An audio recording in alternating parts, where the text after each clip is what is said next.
नमस्कार, लोकसंदेश न्यूज चॅनलमध्ये आपलं स्वागत आहे। पाहूयात आजची विशेष बातमी।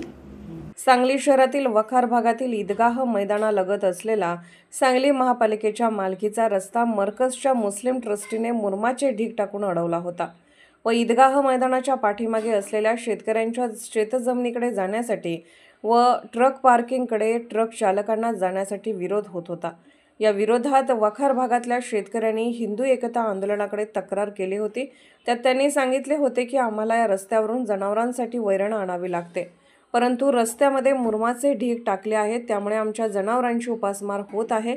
आम्हाला इथून पुढे वाहने घेऊन वैरण आणण्यासाठी हा रस्ता मोकळा करून मिळावा। हिंदू एकता आंदोलन संघटनेच्या शिष्टमंडळाने महापालिकेचे आयुक्त माननीय शुभम गुप्ता यांना निवेदन देऊन तो रस्ता जेसीबीच्या सहाय्याने मोकळा करावा अशी मागणी केली होती। आज महापालिकेच्या अधिकाऱ्यांनी हिंदू एकता आंदोलनाच्या पदाधिकाऱ्यांच्या साक्षीने अडवणूक करण्यासाठी टाकलेले मुरमाचे ढीग जेसीबीने पसरून घेऊन साफ केले व शेतकऱ्यांना व ट्रक चालकांना अडवलेला रस्ता मोकळा करून दिला।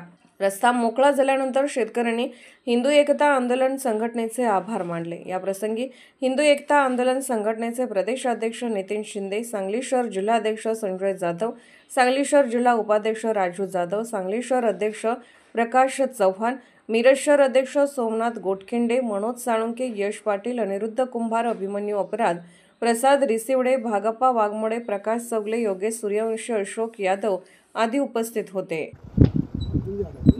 वखार भागातील जुना बुधगाव रस्ता ईदगाह मैदान येथील डाव्या बाजूचा पूर्व पश्चिम रस्ता मुरुम टाकून त्या ठिकाणी बंद करण्यात आला होता आणि तो रस्त्याच्या मालकीवरून त्या ठिकाणी वाद झाला होता आणि त्याच्या मागं जे शेतकरी आहेत वखार भागातले त्या शेतकऱ्यांच्या त्या ठिकाणी जमिनी आहेत आणि त्या जमिनीवर असलेला तो जो निघणारा जो चारा आणि गवत आहे त्याच्यावर त्यांच्या घरातली जनावरं अवलंबून होती आणि त्या जनावरांना ती चारा न मिळाल्यामुळं, गवत न मिळाल्यामुळं उपासमारीची वेळ त्यांच्यावर आली होती आणि त्या सदर शेतकऱ्यांनी हिंदू एकता आंदोलनाच्याकडे तक्रार केल्यानंतर महापालिकेचे आयुक्त शुभम गुप्ता यांना जाऊन हिंदू एकता आंदोलनाच्या वतीनं आपण त्या ठिकाणी निवेदन दिलं आणि हा रस्ता जो अडवलेला आहे मुरमाचे ढीग टाकून तो रस्ता खुला करावा आणि डांबरीकरण करून नव्यानं रस्ता करावा। महापालिकेच्या विकास आराखड्यामध्ये तो रस्ता दिसतोय अशा पद्धतीची तक्रार इथल्या नागरिकांनी वखार भागातल्या शेतकऱ्यांनी केली होती।